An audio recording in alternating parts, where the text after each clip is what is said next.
What's up, everybody? It's your man, MG Marcus Grant. And are you looking to stay up to date with the latest goings-on of your favorite, or maybe not so favorite NFL team? Well, how do you do that? You go directly to the source. Every week, Madi is doing just that with On the Beat, talking to beat reporters from across the National Football League. Be sure to check it out each and every week on 32-Bit. Yo, what is going on, 32-Bit? It is your boy, Steezy A. Smith, in the building, filling in for Miss and the lovely Miss Madi Kroll. She hasn't been able to kind of hop on the show for a bit, so I'm kind of hopping in as a substitute here. I'm your host, Calvin Domingo, a.k.a. Steezy A. Smith, and today I have a very, very, very important guest with me. I'd like to consider him a VIG. I didn't say a VIP. I said a VIG, a very important guest, Mr. Zach Berman, who covers the Philadelphia Eagles for The Athletic. Mr. Zach Berman, how you doing today? I'm doing well. Thanks for having me on the show. Yes, sir. Thank you for giving us this opportunity. Thank you for spending some time with us. You know, I hope you're having a great morning. Before we hop into the interview and all the serious stuff, I gotta ask. With all this breaking news around the NFL in the last couple of days, Russell Wilson, Aaron Rodgers, Carson Wentz, and the Philadelphia Eagles, here they are, I guess, would you say stuck with Jalen Hurts? What's your reaction to all this news in the NFL, and is Jalen Hurts the future? I wouldn't say stuck, right? I don't think it's a horrible outcome if Jalen Hurts is your quarterback. There are parts of Jalen Hurts' game that he must improve, but he brought them to the playoffs last year in his first season as the starter, I as far as the future, I think he's the most likely starter for 2022. I don't think they need to make decisions about the next 5-10 years of the franchise today. But you know, I would imagine that if they could have gotten an elite quarterback, they would have at least looked into it. But I don't think having Hurts as your starter is a bad outcome for the Eagles, and I think that's the outcome that I'm expecting for 2022. No doubt. I didn't mean to disrespect Jalen Hurts like that. You can't hurt to have a Hurts at quarterback. But before we get into the Philadelphia Eagles stuff, I just wanted to say, before working for The Athletic, you used to work for the Philadelphia Inquirer for about 7 years, right? Covering the Eagles. Used to cover the Giants. You've worked for the New York Times, the Washington Post, and you've been working with NBC Sports Philadelphia since 2011. Yeah, I used to appear on their shows weekly. Not anymore, though. Not anymore. Yeah, now it's just The Athletic, really. Okay, and I was curious. So for the Philadelphia Inquirer, you probably already know this, but he's a man that a lot of us look up to in this, in the sports industry. But Stephen A. Smith, he used to call the Philadelphia Inquirer home. Do you guys have any sort of relationship? I mean, I don't know if you could tell, but by my name, I mean, I was kind of inspired, by him. No, I grew up reading Stephen A. And when I interned at the Inquirer, before I started working there full time, Stephen A. was a columnist there. But during my time as the Eagles writer, we did not overlap. So I read Stephen A. growing up in the Philadelphia area. I've obviously watched Stephen A. quite a bit on television, but haven't had the pleasure of kind of working with him directly. Well, I guess if it counts as the consolation prize, you got Steezy A in front of you. There you go. All right, I'll take that one. Yep. And then one last question before we hop into the real stuff. How did you get into, being a beat reporter, being a sports journalist? Has this always been something you knew you were going to do growing up? Well, something I wanted to do, right? And so I went to college studying this, and really I went to Syracuse University, and when I was at Syracuse, I wrote for the Daily Orange, which is their student newspaper, and that was a major foundation for me in terms of building what I hoped I needed to get into the business. And then interned when I was in college, and was fortunate out of college to latch on to Washington Post covering college sports. And from there, I always wanted to cover the NFL, right? So after 2 years at the Washington Post, I had the opportunity to do that in North Jersey at the Star Ledger covering the New York Giants. And ever since then, for the most part, I've been covering the NFL for a few months in between there. I was doing some other things, but mostly have been covering the NFL since 2010.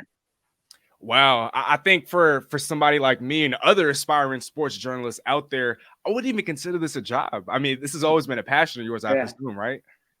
Absolutely. It beats my wife, my brothers when I see what they're doing every day for work. This, I get to write about football and talk about football, so this beats that.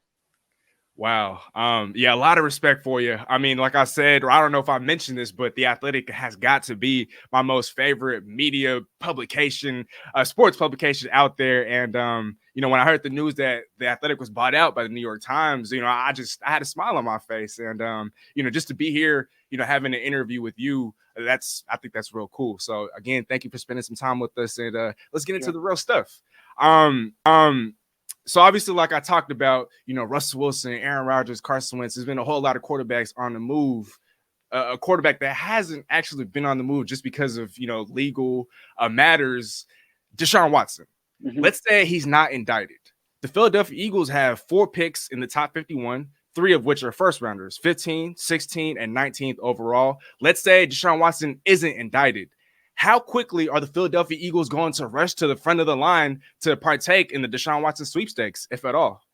Well, 2 parts here. First off, the variable about the legal proceedings, that's hard for me to account for. And I try to be careful because I simply don't know what's going to happen there. So, all right, so if we talk about this from a football perspective, right, you're right that the Eagles do have resources if they want to acquire a quarterback. The complicating factor here is Deshaun Watson, similar to Russell Wilson, has a no trade clause. So he has control, or he can kind of dictate where he goes. And if there is a marketplace and there are places that he wants to go instead of Philadelphia, if the Eagles were in fact interested in him, then he has the option to use that no trade clause. So if I had to guess, I would guess Jalen Hurts is the starting quarterback next year. Right. I suppose you never say never when the Eagles have resources and there's a top 10 quarterback theoretically available. But I'm operating under the premise at this point that Jalen Hurts is the quarterback next season. Totally understandable. Speaking of draft picks, though, if Philadelphia decides to, I guess not decide, but let's say they're not partaking in the Deshaun Watson sweepstakes, like I just mentioned, picks in the 15th overall, picks at 16th overall, 19th overall in the first round. Do you foresee a scenario in which they package some of those picks to move up in the draft? Have you been hearing of any sort of prospects that they've fallen in love with that they'd like to trade up for? I would frankly think it's more likely they would move back and try to add picks in 2023. Now they have 10 picks this year, so it's right. I don't think they're going to be trying to add a bunch of picks this year, but I do think given that they're still in the building stage, if they can move back, if they can add a first rounder or second rounder next year, I do think that's something that would appeal to them. Now they have the ammunition to move up if they wanted to. If there's an edge rusher that they love who's on the board, 8, 9, 10, 11, 12, they can do so. You saw them last year move up 2-3 spots for Devontae Smith. So they can do that, but I'd be watching them more in terms of moving back than moving up. Okay, here's a guy real quick that I feel like his status, around the NFL, we've seen him in the top 3 of mock drafts. We've seen him in the top 5. Let's say a Kayvon Thibodeau, a guy who I'm very enamored with. Let's say he falls to like 7 or 8. Do you see Philadelphia packaging some of those picks and taking a Kayvon Thibodeau? If I were them, I would look into doing that. The thing is, this is such a deep edge rusher class that if you're sitting there at 15 and you say you can get David Ajabo, you can get George Karlaftis, you can get Jermaine Johnson, right? I don't know if Trayvon Walker is going to be on the board there, but there's some appealing edge rushers there. You have to look, is the delta between Kayvon Thibodeau and the edge rusher they can get worth the pick or the picks that you would attach in terms of moving up? So I would say that trading up for defensive end, it needs to be a player who's heads and shoulders above the player you're able to get at 15 or 16. Now, it's a different conversation if you're talking about moving up, say, to get like a Kyle Hamilton. And I don't know if you would trade up to get a safety. You'd probably trade up to get an edge rusher more than you would trade up to get a safety. Maybe if Ahmad Gardner or Derek Stingley are there and you think they can be elite corners, you would trade up in that case. But as it stands, trading up for an edge rusher, I think that they'll have a pick of decent edge rushers on the board at 15 or 16. Correct me if I'm wrong, but I read on your last piece on The Athletic, you were talking about how what was it? Oh, Rodney McLeod. If I read this correctly, you were talking about how you feel like he's the Eagles' most important free agent that they had to prioritize, right? Well, not necessarily. I mean, I think that of their unrestricted free agents, he's probably the most likely that they would want to bring back on a team friendly deal to be your third safety. Maybe not necessarily in the role that he's been accustomed to over the past 6 years. I think their best free agent is Derek Barnett, but I do think it's best for both sides if they moved on there. Barnett's been in Philly for 5 years. He's had really productive moments, but I don't think he's been consistent enough, and I think a change of scenery can benefit both parties there. Anthony Harris is a good free agent. Ronnie McLeod's a good free agent. There are a few others in there, but I think of the unrestricted free agents, if they were to bring any of them back, McLeod's the one I would look at if the price is right. Okay, so let's say Harris and McLeod both leave. I've seen Kyle Hamilton as high as number 2 on a number of mock drafts. Scouts have been raving him his abilities. They've been talking about how he's not your traditional safety. He could get in the box. He could get downhill. He is all the range in the world. You don't see a Philadelphia trading up for, I guess, somewhat categorized as a generational type safety if they were to lose both those guys?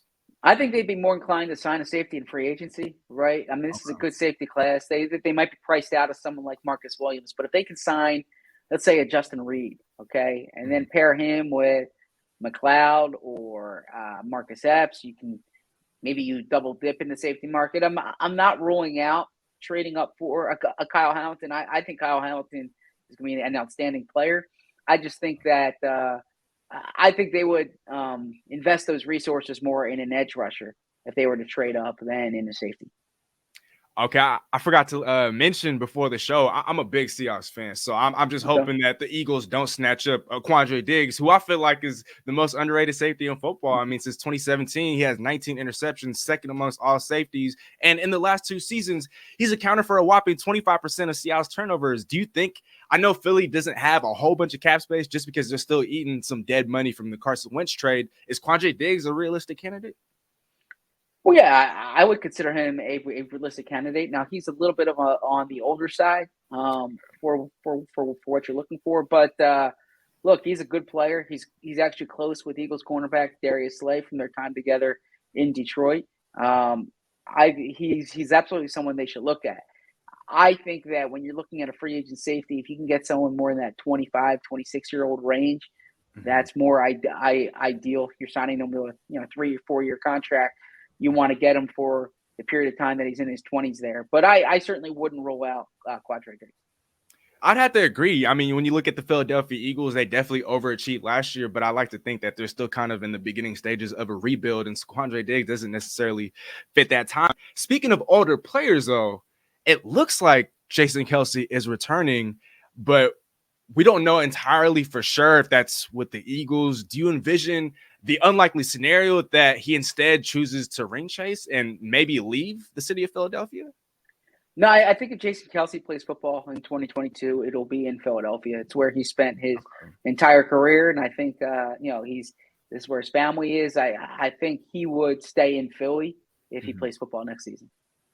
Yeah, before my Seahawks traded Russell Wilson, I was kind of hoping, we'd be able to pry him out of Philly, but obviously Seattle's in, the beginning stages of their own rebuilds. Going back to the season that the Eagles had last year, right? Like I said, they overachieved. They got to the wild card round, and despite getting blown out, they had a pretty good year overall. A lot of people had them finishing last in the NFC East. But when you kind of look at the record and some of the games that they had throughout the year, they didn't have a single victory against a team that went to the playoffs. They were 0-6 against all playoff teams. What do you think is the biggest priority for them this offseason for them to continue on their upward trajectory and for them to not to take a step backwards? I think they must improve their pass rush. They were second to last in the league in sacks last year. And even though there are different ways to account for a pass rush, sacks are negative plays. They need to get to the quarterback. They didn't do that well enough last season. So that's why I think in the draft, edge rushers is a spot to look. Wouldn't surprise me if they double dip there, went defensive tackle as well in the first round. They have they have 3 first round picks. And then just whatever you can to improve the pass rush and affect the passer on defense. On offense, you need Jalen Hurts to take it another step in his second year as a full-time starter. Being in this offense, there's continuity there in terms of the coaching staff. That'll help him. I think they should add another weapon in the receiving core. You know, they have Devontae Smith, they like Quez Watkins, but I think another receiver there to pair with Smith, with Dallas Goedert in the passing game, I think that would really help the Eagles. So whether that's in free agency or the draft, those are some of the priorities. And then I would prioritize safety because there's a hole there like we discussed, and I think it's a good free agent class to add at that spot. So moving over to the other side of the football, we were talking about weapons earlier. Miles Sanders is entering the final year of his career. He's coming off a season in which he scored 0 touchdowns, despite playing in 12 of 17 games, and despite playing on the run-heaviest team in all of football. What's his future like, and will it be in Philly? It could be, right? Now he's been really productive when he's on the field, over 5 yards per carry. He's missing time during these past 2 seasons. The Eagles really liked him coming out of the draft. They still like him. He's their unquestioned starting running back. But as far as signing him to a second contract or a contract extension, I think it's probably more of a wait and see, right? See how he does this year, see what the marketplace is. That's a position where teams can be reluctant to spend big money. So we'll see what happens there. But my expectation is that Miles Sanders is a big part of their offense in 2022. Okay, and kind of circling back to Miles Sanders, I've also heard that, the Eagles are enamored with him. They love him. But then there's also people that kind of talk about how, Philadelphia doesn't give him the ball enough. And he hasn't had a year nearly as great productively or statistically as it was his rookie year. And so what do you think has been the number one thing besides injuries that have kind of held him back these last couple of seasons? Well, I think injuries, that's been the big thing. 2 years ago, they were playing from behind a lot. They weren't running the ball enough. Last year, they were a big rushing offense. And when Miles Sanders was on the field, he was a big part of that, right? You saw in the second half of the year, they really turned to the ground game and they trusted Miles Sanders to be their number one running back. But I do think that if they've used different committees, they have other backs that they like, and I think they'll continue adding to the backfield. But Miles Sanders, what's holding him back is he needs to be healthy, and then he's turned over the ball a bit. He's had some drops, but overall, I think he's an explosive running back. Just needs to kind of put it all together, stay on the field. No doubt. I mean, you know what they say, availability is the best ability, and he has maybe not the best track record in regards to that, but he definitely has a whole lot of talent. And I'm kind of hoping, I don't know if he played fantasy football, but a lot of people are down on him in the fantasy football community. And so hopefully I can come in and kind of snatch him up in the later rounds when no one's paying attention. One more Eagles question, and then I'm going to have a non-Eagles question to close out the show. Gardner Minshew, right? There's a lot of quarterback needy teams out there, like my Seahawks. There's the Colts, the Steelers, the Saints, the Buccaneers, the Panthers, the Lions, and so on. Do you see Gardner Minshew sticking as the backup to Jalen Hurts, or do you think the Eagles will capitalize on the amount of teams that need a starting quarterback this offseason and trade him? If the Eagles get a good offer, I imagine they will listen, but there's a tremendous value in having Minshew as your backup quarterback. So it really depends what the offer is. I'd be surprised if a team traded a lot saying we're going to build around Minshew. I think Minshew makes sense if it's a bridge quarterback type. But in that case, the Eagles would need to look at what the compensation would be compared to, look, they're going to pay for a backup quarterback. So the price that they're paying Minshew next year, it's a relative bargain for, I think, the value that he's providing you. So I think they only move if they're compelled by the compensation. No doubt. So would you say like maybe a third round pick? I know you mentioned in your article it was a fourth round pick that could potentially get it done. Do you think a third rounder is too much to turn down? If I were Howie Roseman, a third rounder would be too much to turn down. Yes. Okay. No doubt. No doubt. And like I said, before we wrap up, I do have a couple of non-Eagles questions. So going back to last year, like I said, it was kind of a roller coaster ride for the Eagles, but then they ended up finishing strong. What was your favorite part, or did you have any favorite stories from last year in regards to covering the Eagles? Yeah, I mean, it was a new coaching staff, right? So I enjoyed getting to know some of the new coaches. I would say that's the big thing. I like seeing the way different people think, and you saw the way, Nick Sirianni and his coaching staff thought and operated. And in some cases, it was different from the coaches that I've covered previously. So that was probably the best part of the year was being exposed to different people, meeting different people. No doubt, no doubt. I mean, Nick Sirianni looks like a real cool dude. So I mean, I can't argue with you there. Last question though, before we wrap things up, do you have any sort of advice, or what's the biggest piece of advice you would give to aspiring sports journalists like myself?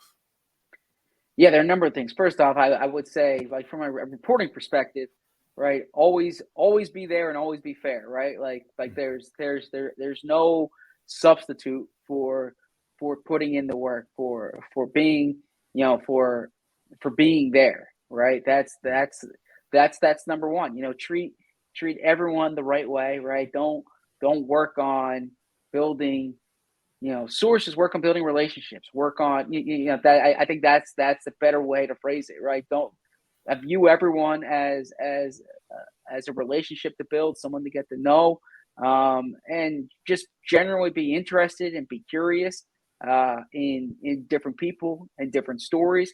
And then, always, I would say the last thing I would really emphasize is, like, either be different or be better. If you're doing the same thing that everyone else is doing, you're really not going to differentiate yourself. So if you're doing the same thing, you better be better than everyone else, right? Otherwise, be different. And if you can be both, that's a good combination. Wise words from a wise man. You know what they say, time flies when you're having fun. And that just about wraps it up for us there. But before we go, Mr. Zach Berman, do you have any plugs, anything else you want to say, anything else you want to tell the audience before we go? No, just check out our work at The Athletic. Listen to the Birds with Friends podcast. And if you're interested in reliving the Eagles' 2017 season, this book, Over My Shoulders, Underdogs, the Philadelphia Eagles' emotional road to Super Bowl victory, you can check that out wherever books are sold. Yeah, I was kind of looking you up before, hopping on the interview with you, and I heard about your book, and I saw in one of the summaries, what's in the book is that, or one of the things that's in the book, excuse me, you talk about where Carson Wentz had dinner before he got drafted second overall. Now, you don't have to tell us, but I'm real curious as to where he had dinner before he got drafted second overall in the 2016 NFL draft. So for those of you guys that are tuned in, please, Underdogs, the Philadelphia Eagles road to Super Bowl victory. Please give that a read. Check it out. Check out Mr. Zach Berman on all social media platforms, particularly Twitter. I like to think that he puts out good tweets. He's a great follow on there. So, again, Mr. Zach Berman, thank you so much for taking the time. I know you're a very busy man, so, we greatly appreciate this. Again, this has been your substitute host, your substitute teacher, Mr. Calvin Domingo, a.k.a. Steezy A. Smith. And that's it for us, y'all. Hope you guys have a great day.